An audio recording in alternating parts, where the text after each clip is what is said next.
Up to this point, you've learned most of the skills required to fly the aircraft solely by reference to the instruments. Soon, you will be ready for your first IFR cross-country flight.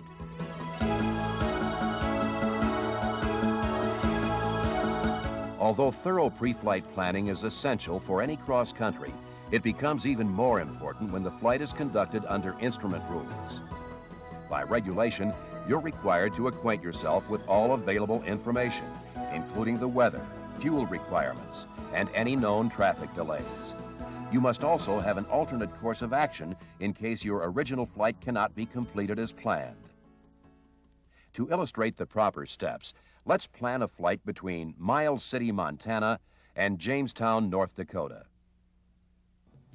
The night before your flight, you check the weather along your route and find that high pressure dominates the Miles City area. The forecast is for VFR conditions to prevail into central North Dakota. There is also a low-pressure system located in southern Minnesota with a stationary front extending northward into Canada. Both ahead of and behind this front, there have been widespread areas of low ceilings and poor visibility. However, the IFR weather is forecast to move out of the Jamestown area by the time you arrive. Current weather at Jamestown is 300 overcast with a half-mile visibility. Because the weather might not move as quickly as forecast, you decide to play it safe and plan for an IFR flight.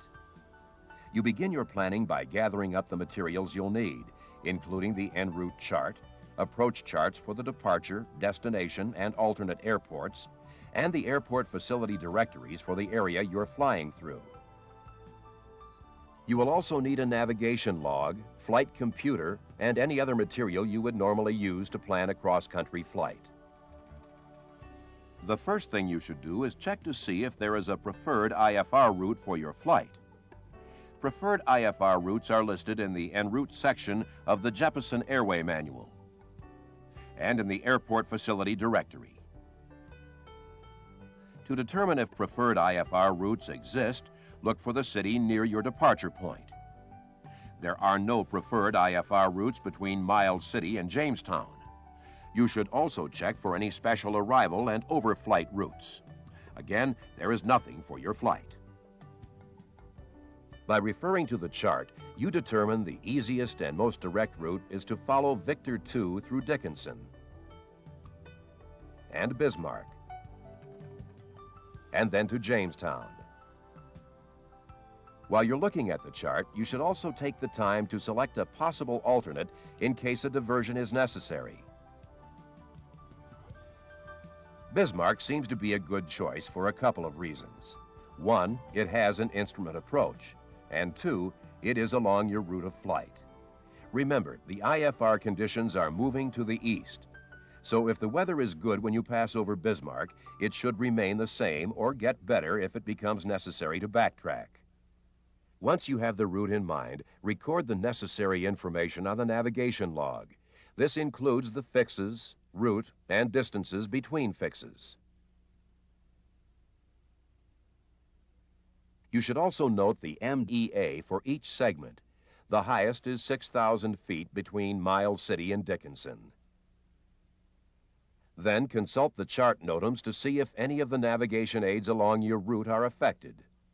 Although the Dickinson DME is temporarily shut down, this outage shouldn't affect your flight, since DME is not required to navigate on Victor 2. However, you won't be able to receive distance measurements from Dickinson, so you'll have to keep track of your position by using other VORs in the area. You'll want to keep this in mind when selecting your cruising altitude. Once the route is established, you need to check the approach charts for more specific information.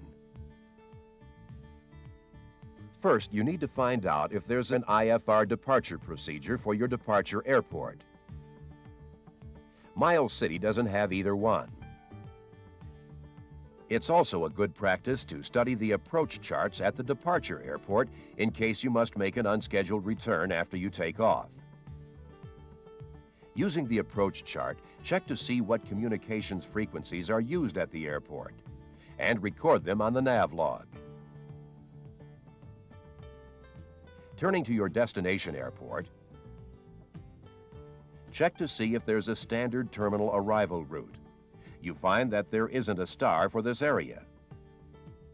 However, Jamestown does have a variety of approaches, including an ILS with minimums of 200 feet and a half-mile visibility. You should also take a few minutes to study the Jamestown Airport diagram. Familiarity with the taxiways and runways can be very helpful for ground operations and for orientation if you need to make a circling approach. You should also review the airport information of your possible alternate. In addition to the approaches available, you should check the alternate minimums, so you'll know if you can use Bismarck when filing for an alternate. In this case, the minimums are 602 using the ILS approaches, or 802 when using the Radar 1 or VOR-A approaches. Referring to the Airport Facility Directory, check the listings for the destination and alternate airports for such things as fuel availability, services, and special airport precautions. For example, at Jamestown, the airport is attended continuously, and you should be alert for birds on and in the vicinity of the airport. Before your flight, you may also want to brush up on ATC procedures by reviewing the Aeronautical Information Manual. Although it is not necessary for every flight, it is a good practice to periodically review the AIM to keep abreast of any recent changes. The morning of the flight, you should call the flight service station for a standard weather briefing to determine if the weather has improved as forecast. The briefing reveals that the expected improvement in conditions did not occur. IFR weather still dominates eastern North Dakota and Minnesota. Miles City is currently reporting good VFR weather with 10,000 scattered and 30 miles visibility. Dickinson is reporting 6,000 broken and 15 miles visibility. Bismarck is currently IFR with a 2,000-foot overcast and 2 miles visibility.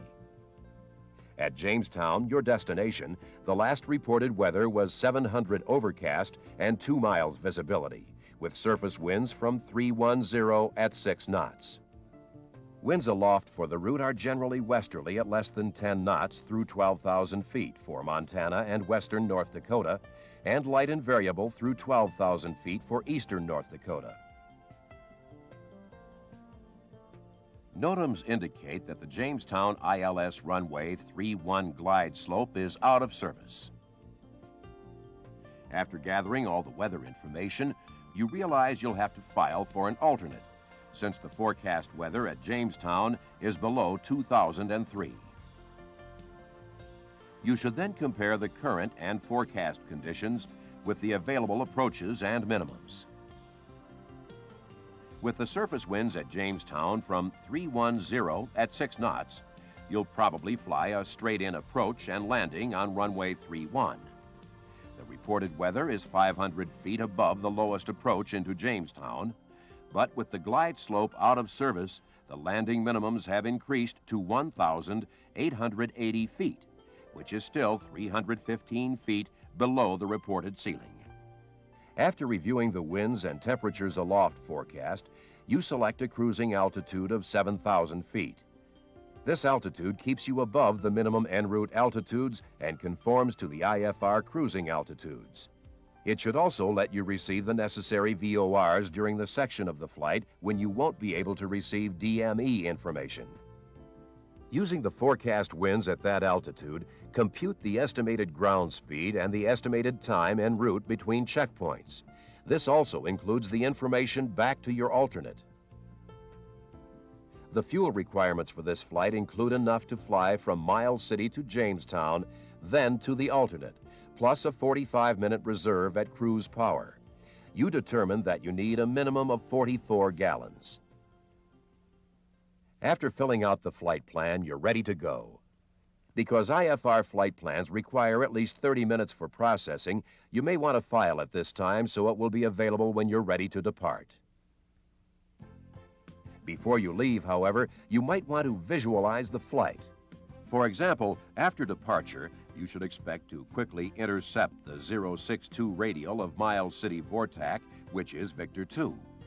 Also, you can expect to contact Salt Lake City Center on 126.85. While on the airway, you know that you won't be able to receive DME from Dickinson, so you'll need to determine your position by tuning in Williston on 116.3. When within 20 miles of Dickinson, you'll likely be told to contact Minneapolis Center on 135.2. Over Bismarck, you'll want to check the weather in case you have to divert back here if you can't get into Jamestown.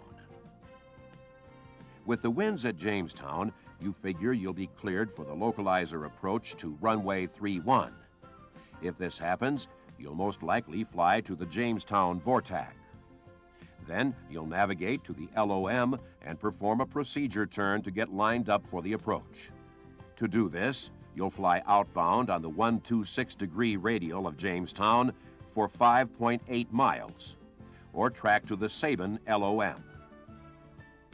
From there, you will be using the localizer frequency of 109.3 to track outbound for approximately 2 minutes. Your outbound course will be 127 degrees. You'll complete the procedure turn by turning left to a heading of 082 degrees.